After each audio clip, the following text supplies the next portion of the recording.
So just imagine, let's say it is the end of 2020, which I know a lot of people would say probably at this point in time, I can't wait. But regardless, the end of 2020, we see the release of Lego Star Wars: The Skywalker Saga.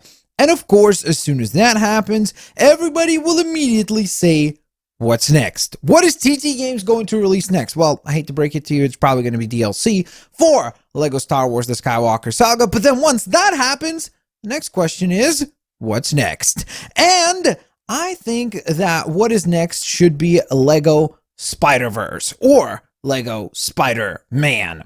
That is just my personal opinion. I just got a video done for Lego Marvel's superheroes, Lego Marvel Collection, Lego Marvel's Avengers more specifically, and you will see that video uploaded very, very shortly, showcasing a bunch of the Spider-Man characters from that game. And honestly, as I was showcasing those characters, I really thought to myself, you know what? I'd love TT Games to kind of take one step backwards, and I know that that sounds a little bit counterintuitive, but hear me out. I will explain exactly what I mean. So if you don't know, the way that we got into the superhero genre, I guess, with the Lego games was really with Lego Batman. And then slowly but surely we got Lego Batman 2, then it was Lego Batman 3, Beyond Gotham, and then of course Lego DC Supervillains. So you can kind of see a natural trajectory there, almost like what Marvel did with the MCU movies. We first got individual films, we got Thor, we got Captain America, we got Iron Man, and then they brought them all together into the Avengers. And that's sort of the format that we saw with the DC franchise.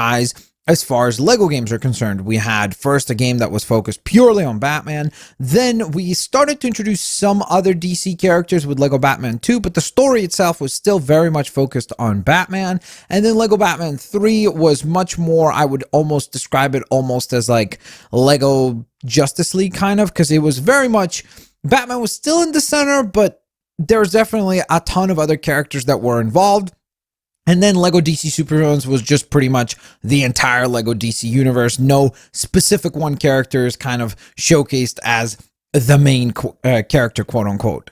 Now, with Marvel, they kind of went the other route. Like right off the bat, they were like, Lego Marvel superheroes right away. That's it. We're not focused on any one individual aspect of the Marvel universe. It's going to be the entire universe altogether. Go.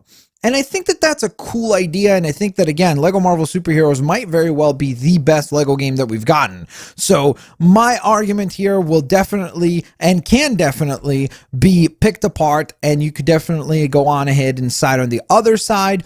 But I personally think that Lego Spider-Verse makes a ton of sense because I really think there's a ton of potential there. Now, let me explain why. I think that if you look at the storylines of Lego Marvel Superheroes or Lego DC Supervillains, I think that when you really look at it, you realize that that type of story, in my opinion at least, can only be done once.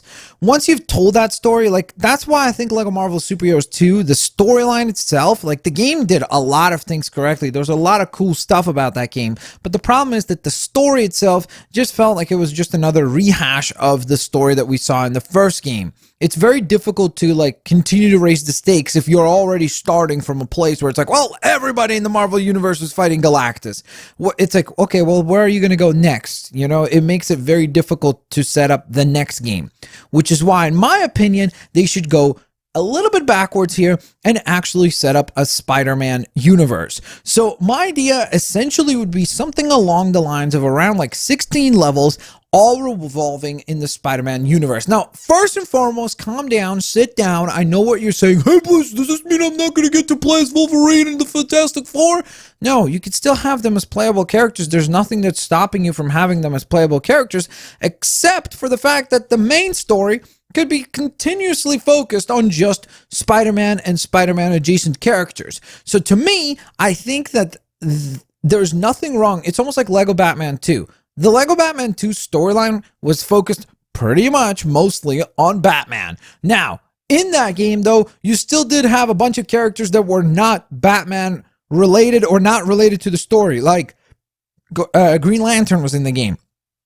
Sinestro was in the game. Superman was in the game. So I'm pitching the exact same idea for Spider-Man. You could still have Wolverine in the game. You could still have the Fantastic Four in the game. It's just that the main story will not involve them. You will have the main story is just set in Manhattan and you're focused on just Spider-Man. So you would kick things off with a series of levels.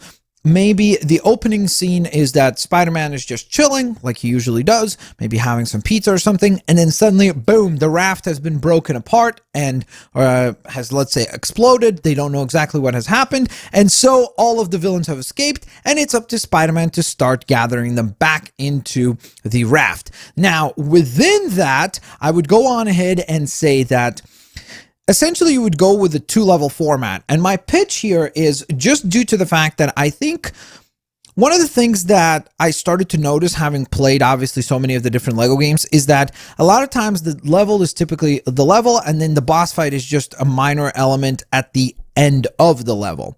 And I think it'd be really cool if they actually went ahead and chose the Sinister Six as kind of the main villains, but there's somebody controlling them. We don't know necessarily whom until the later stages of the game because somebody has broken them out. But basically, you would take the Sinister Six and you would break it down to 2 levels per member of the Sinister Six. And so then you have one level where it's, let's say, the Sinister Six villain, like let's say Vulture, right? So you take Vulture. The first level is him breaking into somewhere or causing some sort of problem that Spider-Man needs to solve. So it's the solution process is level 1. And then the second level is a full level dedicated to a boss fight. And so then I think the boss fight component can be a lot more intricate. You could do a lot more of cool mini games and just make that entire process of battling the boss a much more significant event, almost like we saw in Lego Marvel Superheroes 2 for some of the levels. Like, for example, the battle against Kingpin in the Noir town, you saw that there was like a lot more of a thought process with the actual boss fight there. It wasn't just like a quick thing where you just keep punching them a bunch of time and dodging one attack. So I'd love to see like a full level designed as a boss fight. And so the pitch here is that you have one level that is kind of like traditional Lego level where you're just going on ahead and getting through a bunch of mini games and a bunch of puzzles and just a regular styled Lego level. And then the second part of that would be another level where you're actually, the entire level is a boss fight. And I think that that would be really, really, really cool. And that would give you, again, a lot more time to explore these characters and learn about them and make the story a lot more interesting because it's just focused on Spider-Man. Now, as you're going through these battles of the Sinister Six, obviously you're succeeding and you're 12 levels in, and suddenly now the Sinister Six have teamed up.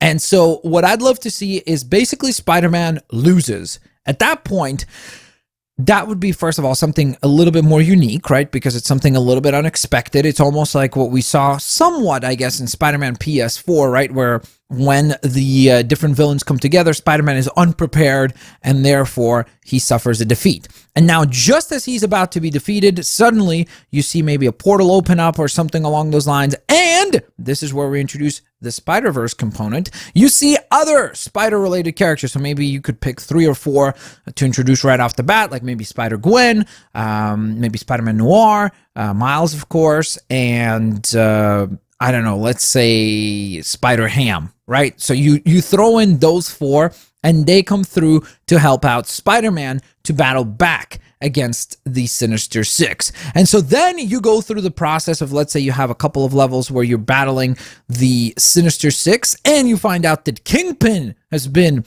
the man that has broke out the Sinister Six of the raft.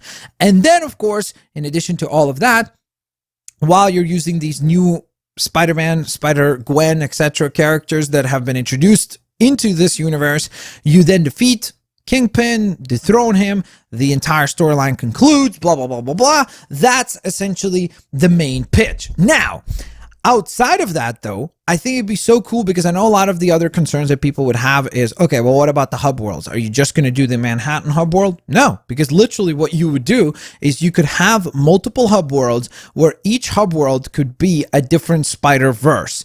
So, or Spider-Man universe. So, for example, once you're done the main Manhattan as, let's say, I don't know, like 80 gold bricks, a certain number of missions, character tokens, etc., you've unlocked them. Now you can travel into the Noir Spider-Man world. And when you travel there, your characters now become noir based, so you become like noir Spider-Man, noir Elektra, noir Daredevil, etc. And now you have all these other missions that you can interact with, and you could theme that entire Manhattan to a noir theme. So you could have kind of like a sepia tone, maybe make everything black and white. You could have big giant maybe like letters popping up for the like punches and things like that. So I think that that would be really, really, really cool as just from like an aesthetic standpoint. Let's say you travel to the noir world. Then after that, you could do Ultimate Spider-Man universe. So you could have everything like cell shaded, and you take on the role of, let's say, Miles Morales. And in that world, you have other challenges that you deal with, like Ultimate Green Goblin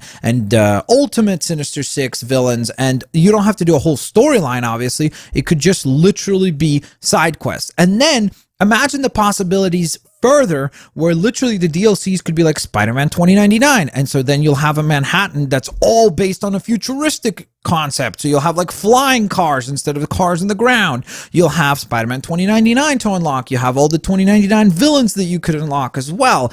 Then you could do maybe one world that's like the Venomverse, and maybe you could introduce characters like Null in that world, Poison, Toxin. Like there's all these things that I think would have so much of a cool element to explore. The potential would be massive. You could have a giant amount of DLCs, and you could literally just use the same base hub world that we've seen before. So you could have like the base Manhattan or New York. Then after that, you could go on ahead and again do Noir, 2099, Spider-Gwen, Miles, Venomverse. There's so much. Heck, you could even do one for like Spider-Ham, and you travel to that world, and it's all like animals-based characters, and you could have like a whole bunch of different characters from those storylines where the Marvel characters become like animals. So you could do that. Like, there's just so much more potential, in my opinion, if they just focused on Spider-Man as the sole star of the show. And again, this doesn't mean that I'm saying, oh, only include Spider-Man and Spider-Man related characters,